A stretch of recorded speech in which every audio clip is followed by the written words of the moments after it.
For such a brief and seemingly insignificant section of 1 Corinthians, the beginning of chapter 16 is surprisingly rich in fascinating leads to follow. Or at least they're fascinating to a nerd like me. There's a fundraising appeal, complete with details on how to collect it, how to send it, and to whom it will go. There's a travel itinerary that Paul says he intends to follow on his way to Corinth. And there's a hint of an exciting ministry possibility, but one that includes some possible danger. All this in just 9 verses that we are apt to gloss over because they don't address the main theological issues of this letter. So where shall we begin? Hello, I'm Stuart Baskin, pastor of First Presbyterian Church of Tyler, Texas, and this is your daily devotional for Thursday, October 21st, 2021. Let's begin with the reading itself. You'll hear all 3 of the elements I just mentioned. Now, concerning the collection for the saints, you should follow the directions I gave to the churches of Galatia. On the first day of every week, each of you is to put aside and save whatever extra you earn, so that collections need not be taken when I come. And when I arrive, I will send any whom you approve with letters to take your gift to Jerusalem. If it seems advisable that I should go also, they will accompany me. I will visit you after passing through Macedonia, for I intend to pass through Macedonia. And perhaps I will stay with you or even spend the winter, so that you may send me on my way wherever I go. I do not want to see you now just in passing, for I hope to spend some time with you, if the Lord permits. But I will stay in Ephesus until Pentecost, for a wide door for effective work has opened to me, and there are many adversaries. Because we just recently read through Acts and noted the kinds of challenges Paul faced on his missionary journeys, let's talk about the fundraising appeal that Paul makes.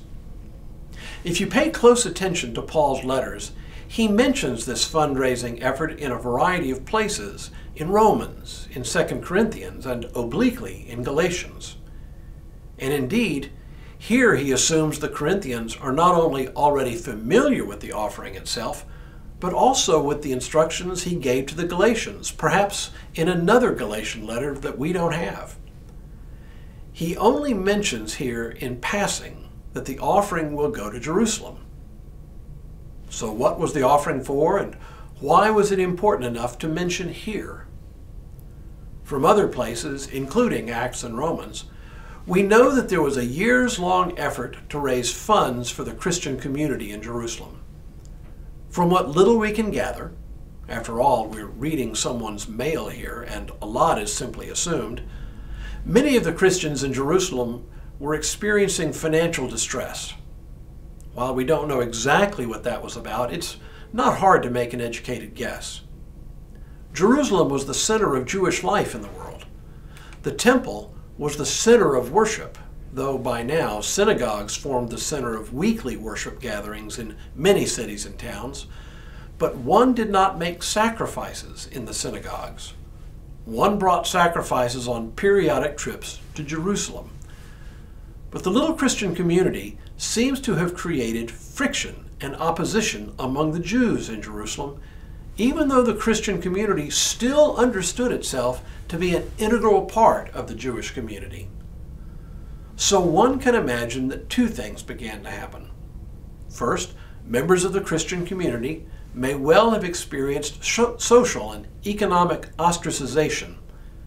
Jews who didn't identify with the Christian sect might have begun to quit trading with the Christians.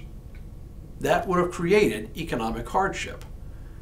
Add to that the possibility that families may even have been split between traditional Jews and Christian Jews, and the result could have been widows without family able to support them.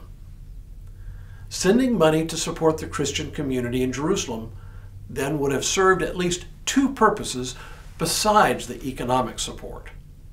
First, it would have been a way to cement ties between the Jewish Christians and the Gentile Christians.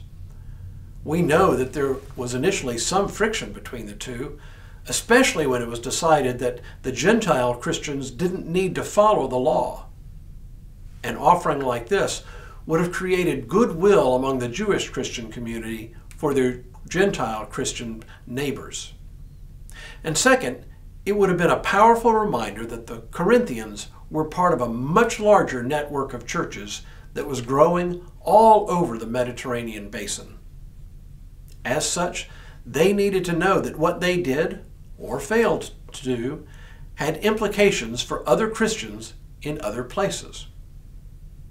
So, where does that leave us? Is this just an interesting glimpse into the life of the early church? Or is there a deeper meaning for us? Well, you know me. I see meanings in some of the most mundane activities. To me, there are two lessons for us. First, care for the poor isn't just a nice thing to do, it is baked into our faith. Throughout the entire Bible, we see God's concern for the poor. To care for the poor is to participate in God's redeeming activity in the world.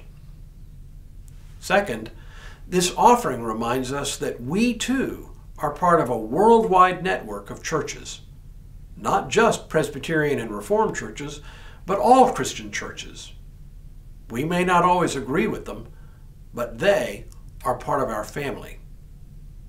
Who knew there was so much to such a simple fundraising appeal? Tomorrow we finish out 1 Corinthians with some even more mundane affairs. But for now, may God continue to bless you and keep you in all that you do this day and in all the days ahead.